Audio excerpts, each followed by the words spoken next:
Zero লাইনে দাঁড়ায় আছি, আপনাদের এখানে আসার দরকার নাই।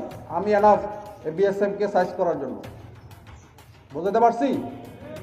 যখন আমার প্রয়োজন হবে তখন আমি বলবো ঠিক আছে গ্রামবাসী, আমাদের গ্রামবাসীকে নিয়ে আসো, দিয়ে আমরা সাইজ করি। তা আমি না ডাকলে আপনারা ওখানে ভিড় করে আমাদের কাজকে ব্যাঘাত ঘটাবেন না। আমাদের হাতে অস্ত্র আছে, আমাদের ট্রেনিং আছে, সর্বশেষ হচ্ছে আমাদের মনোবল আছে, এবং আমাদের পিছনে 18 কোটি মানুষ আছে, আছে না?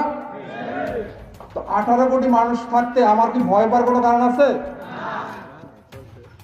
তো ইনশাল্লাহ বিজিবি হচ্ছে, আপনি দেখেন আমি কি লাগাইছি আজকে, বিজিবি হবে সীমান্তের নিরাপত্তা এবং আস্থার প্রতীক। ফার্স্ট হচ্ছে আমি যখন বিজিবি আমার শূন্য লাইনে বিজিবি দাঁড়ায় থাকবে, আপনি নিশ্চিন্তে থাকেন যে বর্ডার সিকিউর, বর্ডারে নিরাপত্তা আছে।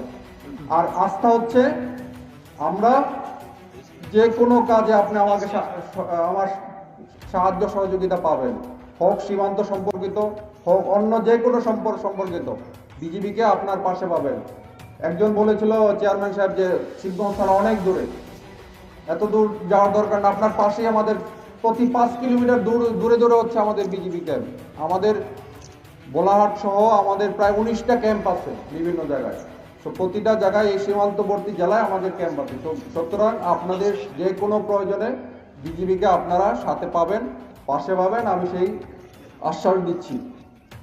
সর্বশেষ হচ্ছে আমার পক্ষ থেকে আমি আসলে সবাইকে ধন্যবাদ দিতে চাই। আমি কাউকে কখনোই গালিও দিব না, আমার কারোর প্রতি মন খারাপ নাই। আমি ধন্যবাদ দিতে চাই আমাদের এই পুলিশ প্রশাসনকে। যখন 5 তারিখ থেকে ঝামেলা শুরু হয়েছিল, এসপি মহোদয় বারবার জিজ্ঞাসা করছে যে কিবরিয়া ভাই কিছু লাগবে, কোনো সহায়তা লাগবে? আমি বললাম শুধু দোয়া করেন, ইনশাল্লাহ কোনো সমস্যা নাই। ডিসি মহোদয় ফোন দিয়েছিল কোনো সহায়তা লাগবে, আমি বললাম ঠিক আছে আপনারা পাশে আছেন, যদি সহায়তা লাগে আমি জানাবো। আর সর্বশেষ আমি ধন্যবাদ দিতে চাই এই চৌকা এবং কিরণগঞ্জ গ্রামবাসীর প্রতি।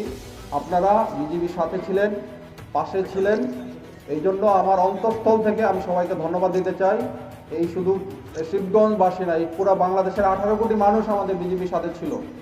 তো ইনশাল্লাহ এই সাপোর্ট যেন আপনাদের সবার থাকে। এবং সর্বশেষ রিকোয়েস্ট হচ্ছে, যেটা বললাম, আপনাদের এলাকায় আপনারা চিহ্নিত করেন কারা কারা এই কাজে, এই মাদক চোরা কারবারি করে, কারা বিভিন্ন ধরনের চোরাচালানের সাথে জড়িত, আমাকে খবর দেন। আমরা তার আমরা ধরে শিবগঞ্জ ওসি সাহেব আছেন, আমরা ওনাকে হ্যান্ড ওভার করবো, বাকি আইনানুগ ব্যবস্থা উনি নেবে।